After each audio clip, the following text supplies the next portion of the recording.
In Nepal, there lives a Bengal tiger named Tony. Tony was different from the other tigers, having white fur, whereas the others had orange fur. This is due to a condition called albinism, where the gene OCA2, which makes the instructions for creating the P protein in melanocytes to make melanin, the pigment that gives skin and hair their color. A lack of this protein leads to more paler skin and fur color, eyes, and hair. This then causes the enhancers that regulate DNA to increase transcription to not function properly. This is because when genes involved with pigmentation are mutated, enhancer activity is disrupted. When going by the riverbed for water, Tony would see other tigers with their orange skin talking about what they caught, the large deer and wild pigs and ox. Tony listens in jealousy, wishing he could relate to what they catch because he has always relied on hunting small animals and fish, as he stuck out like a sore thumb to all the other animals. Tony learned how to hunt from his mother, a Bengal tiger with orange fur, where he learned hunting is like a code inside every tiger, and Tony needs to copy the skill before using it. Tony would struggle with hunting due to his different appearance, and despite knowing what to do to hunt, he was never successful and was always seen by his prey. Tony begins to doubt himself and is isolated for not being able to fit in with the other tigers, who already knew how to hunt perfectly. But with the help of his mom, he was able to hunt smaller mammals and knew most of the basics of hunting. However, his white fur always made it difficult. He would constantly consider leaving his jungle home and wonder why he was different. Why do I have this white fur while other tigers have orange fur? Because you have albinism, a special mutation where you have a lack of melanin production. What's a mutation? A change in the DNA sequence of an organism, which can happen due to environmental exposure or be inherited genetically. Your father actually had white fur just like you. In your case, since you have albinism, it happens when there are 4 mutations that are missense substitutions. This means that your genes were supposed to create a certain amino acid to build protein, but your mutation made your genes create a different amino acid that does not build the right protein. Now, your body cannot make the right protein for melanin in your body, so you have very white or very pale fur. I guess that makes more sense. I'll just keep trying to hunt until I'm able to catch food on my own then. But just know, not every mutation is bad for you. If you know how to use it properly, it'll be more helpful than harmful. However, he was finally able to catch his first wild calf, giving him the motivation that he can hunt just like the others, and would go and hunt whatever he could. And if he failed, he would try again and again. Transcription is the process of copying a gene's DNA sequence to make an RNA molecule, mRNA, or messenger RNA in the nucleus. First, an enzyme called helicase unzips the DNA helix. Then, an enzyme called RNA polymerase helps the RNA nucleotides in lining up alongside a strand of the DNA, or the template strand following the complementary base pairing rule. The complementary base pairing rule means that adenine pairs with thymine, or in RNA, adenine pairs with uracil, while guanine and cytosine always pair with each other. Then, while the product of the messenger RNA, or mRNA, peels away from the gene, the DNA strands rewind through the enzyme of RNA polymerase.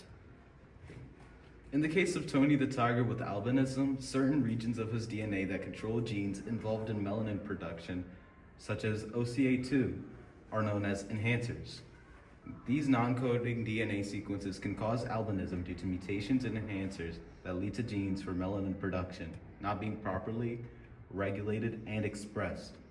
In transcription, RNA is used to work as a temporary copy of the gene's DNA sequence, which allows genetic info to leave the nucleus and be used for protein synthesis.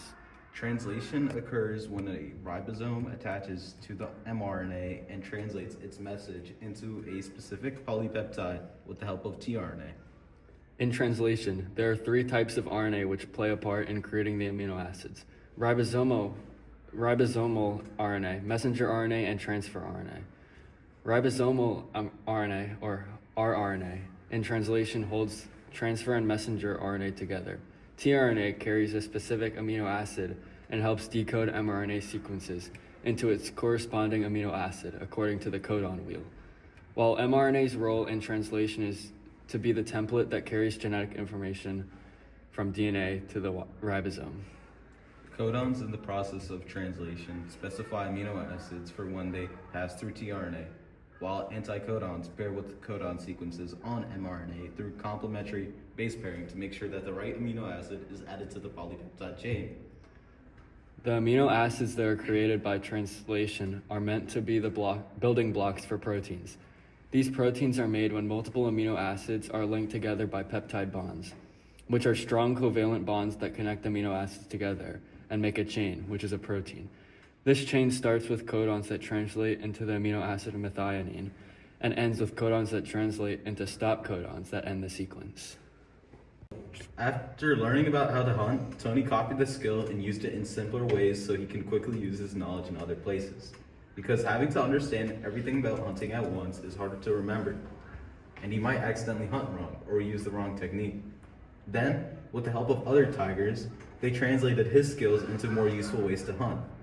The orange Bengal tigers, who felt bad for Tony, decided to help him by all sharing their own ways to hunt and compiling them into Tony's strategy for hunting. The best way is to stalk your food first, Tony, then ambush them. It's also best to go at night and watch from a distance and be quiet. Thanks. I'll make sure to use all of your hunting tips. Maybe next time I'll be luckier when hunting. Over time, it gets harder for Tony to hunt. The animals begin to tell the difference between the environment and Tony, and he can't use his natural camouflage to blend in. The forest he lives in becomes destroyed and begins to be replaced by cities and small houses, and it is almost impossible for him to get food. Hey, Tony, these men are walking into our forest and trying to hunt us. Be careful. It'll be hard to hide. Tony, with his home destroyed, is one of the many tigers trying to stay away from the poachers. Tony witnesses the destruction and the impact the poachers have on the area as they capture the other tigers, tear down the trees, and begin putting flyers with a photo of a tiger that looks just like Tony on what was left on certain trees. Tony realizes that the poachers are after tigers like him with white fur, and he is afraid to step out of the temporary spots he would live in because of the poachers. The day after the poachers came, the riverbed was completely empty. Not a single animal wanted to go out there to get water because of the threat of the poachers being there just waiting for them. It'll be hard to hide now. What can I do? Tony is helpless, thinking he will get caught by the poachers any minute, and he has nowhere to hide with his home destroyed and replaced. He finds a small cave where half of his body fits, and he chooses to stay there for the night as it storms. During the night, poachers who came to look for tigers walked through the stormy night and began to spot and chase after tigers that were asleep at the time. Tony is safer for now compared to the rest of the tigers because he is partially hidden in a rock and has some slight cover from the dark night and the blinding fog and rain. The other tigers were easier to spot because of their orange colors and being ambushed in the open, where they thought their camouflage would protect them from being spotted, but the rain and fog made the brightly colored animals easier to spot. Tony woke up to the sound of a loud gunshot and in curiosity went to go see what it was. He had never heard such a noise before and wanted to investigate it. As Tony slowly walks towards the sound, he hears roaring and shouting, and while in confusion, a poacher in a truck spots him and targets him for his special fur. Tony quickly rushes through the forest, panicking, hoping he can find a spot to hide, but with the rain and fog fading away, he's out of chances. Tony decides to go up the hills with the truck in pursuit of him, and he keeps getting to higher ground. As he was getting tired, the poachers were now getting closer. As he keeps rushing up the hills, Tony sees snow at the base of the mountain, which has a color that looks just like his fur. This gives Tony the perfect chance to escape and get away from the poachers, as he climbs up the rocks as quickly as he can, avoiding the gunshots fired at him. Tony, while getting on one of the last rocks, slips and bruises one of his back feet. Hurt, he limps behind a rock with the poachers right behind them, getting off of their truck and walking towards where Tony is up on the snowy slope. Behind the rock, the only way to tell Tony from his surroundings is the bruise on his hind foot. Tony hears the footsteps of the poachers and curls up to avoid the poachers creeping up onto him. Luckily for Tony, the snow picks up and the poachers lose sight of him until one angry poacher shoots another gunshot into the air. Tony peeps over the rock, still interested in what could have done that, and is spotted by the poachers, who begin walking slowly towards him. Tony tries to turn and run and accidentally kicks over the rock, making it roll over on one side. The rock turned out to be so heavy that the rest of the rocks fell and created a barrier between Tony and the poachers.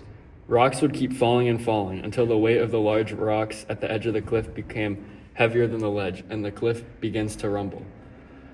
and the ledge the poachers were on falls, and they fall back onto their truck, where they quickly drive away from being chased by more rocks. Tony finds a new home in the cave on the snowy cliff and is able to rest and heal peacefully there. After discovering the snowy place, he notices that the animals are all like him there, with a white fur, and he is able to meet other tigers like him. There, he's able to hunt for prey bigger than anything the Bengal tigers at the riverbed would talk about. He can now use everything he learned from the other tigers to hunt perfectly, and he can see his white fur as an advantage now, and not embarrassed to have it anymore. Tony has fully adapted to this environment that suits his mutation, and he now has his own cubs, which have similar white fur to him, where he passed down his ways of hunting to his cubs, and where they do not have to face the same issues that Tony did when living in the forest, which is now destroyed and turned into a small town. After seeing what happened to the jungle he lived in, he hurriedly spent multiple days going back to try and find any other tigers which he used to know. But there was nothing left. All of the trees he recognized were destroyed, and there were humans and poachers everywhere. And when he looked at them, he was scared. It took him back to the feelings he had running and hiding from them, making him feel scared to be where he used to live. He then sees all of the tigers he used to live with get forced into trucks and sent away to conservation areas and zoos. He then sees his mother, old and slow, begin to be put into a cage. This makes Tony both sad and happy, finally seeing his mother after such a long time, but seeing her in the old state she is in the cage. Once the poacher that put her in the cage walks away, he walks over and tries to break her free, but the locks are too large. He then tries to push her cage over, which works, but makes a loud noise for all of the poachers to hear, alerting him. Tony and his mom try to run away to the snowy area where he lives, but it is too much for her, and she struggles to go far, and hardly avoids the poachers. However, one guard finally catches them again and tries to capture them, but Tony hides in a bush and her mother uses her camouflage to make him not visible to the poachers, which fools them. In the end, they were able to escape the pressures of the poachers, and Tony's mom was able to meet with her grandchildren for the first time and learn what it is like to live on the snowy cliffs of Nepal. And